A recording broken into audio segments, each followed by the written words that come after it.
சூர்யா மற்றும் ஜோதிகாவின் 2D நிறுவனம் தயாரித்திருக்கிற படம் தான் மெய்யழகன் திரைப்படம். இந்த திரைப்படம் இன்னைக்கு உலகெங்கிலும் இருக்கிற திரையரங்குகளில் வெளியாகியிருக்கு. விஜய் சேதுபதி திரிஷாவை வைத்து 96 என்ற அற்புதமான படத்தை கொடுத்தவர் தான் பிரேம்குமார்.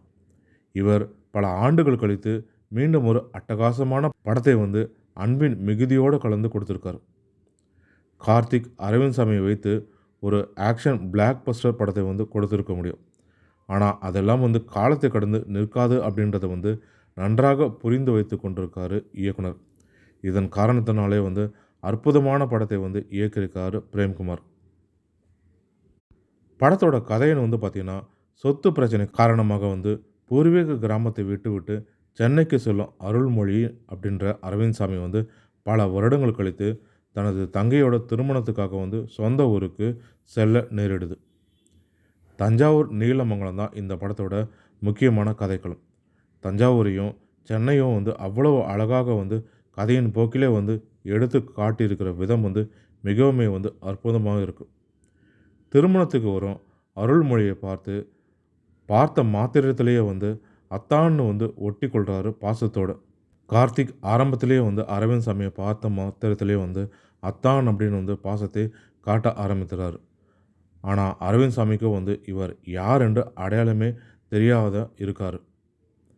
அவரது அன்பின் காரணமாக தெரிந்தவர் போலவே நடந்து கொள்கிறாரு அரவிந்த் சாமி. கடைசியில் கார்த்திக்கும் அரவிந்த் சாமிக்கும் என்ன உறவு, கார்த்தியோட பெயர் என்ன என்பதை அரவிந்த் சாமி தெரிந்து கொண்டாரா அப்படின்றது தான் இந்த படத்தோட கதை.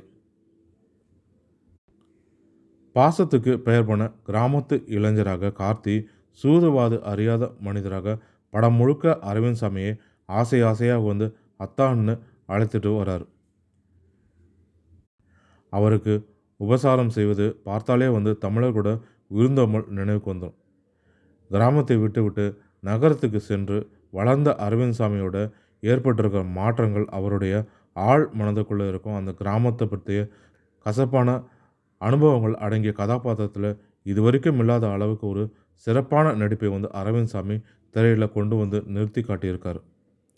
இதன் மூலயமா அரவிந்த் சாமி கைத்தட்டலே அள்ளி இருக்காரு இந்த படத்தின் மூலயமா. அதிலும் அந்த கிளைமேக்ஸ் போர்ஷனில் அவரது நடிப்பை வேப்பின் உச்சமேன்னு சொல்லலாம். கார்த்தியின் அன்பால் பேருந்து மிஸ் செஞ்சுவிடும் அரவிந்த் சாமி அந்த இரவு முழுக்கும் அவருடைய பயணம் செய்ய நேரிடுது. இப்படி இரவு முழுக்க பயணம் செய்ய நேரிடும் அந்த காட்சி போர் அடிக்காமல் இருக்க சுவாரஸ்யமாக படுத்துறதுக்கு என்னென்னலாம் செய்ய வேண்டுமோ அத்தனையுமே படத்தில் கொடுத்துருக்காரு. இவர்களது இருவரது நடிப்பில் ரசிகர்கள் கடைசி வரைக்கும் தேட்டரில் கட்டி போட்டு வைத்து விடுது.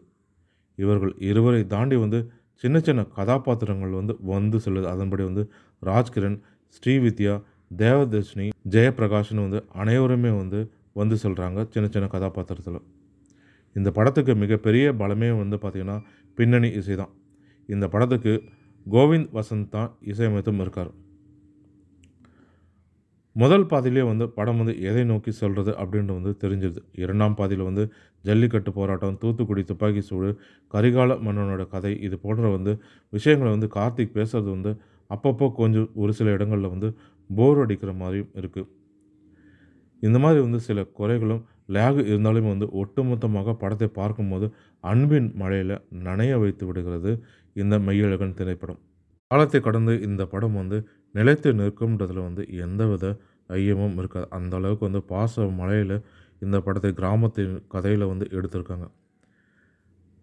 குறிப்பாக நம்ம தமிழ் ரசிகர்கள் அனைவருக்குமே கிராமத்து கதையும் பாசத்தையும் சென்டிமெண்ட்டையும் இணைந்து கொடுத்தாலே அனைவருக்கும் பிடிக்கும். அதை நன்றாக புரிந்து கொண்டு இந்த படத்தை இயக்கியிருக்கிறார் பிரேம்குமார் அவர்கள். மேலும் இது போன்ற தமிழ் சினிமா தொடர்பான சுவாரஸ்யமான தகவல்களுக்கு தமிழ் சினிமா யூடியூப் சேனலை பார்க்கும். நன்றி, வணக்கம்.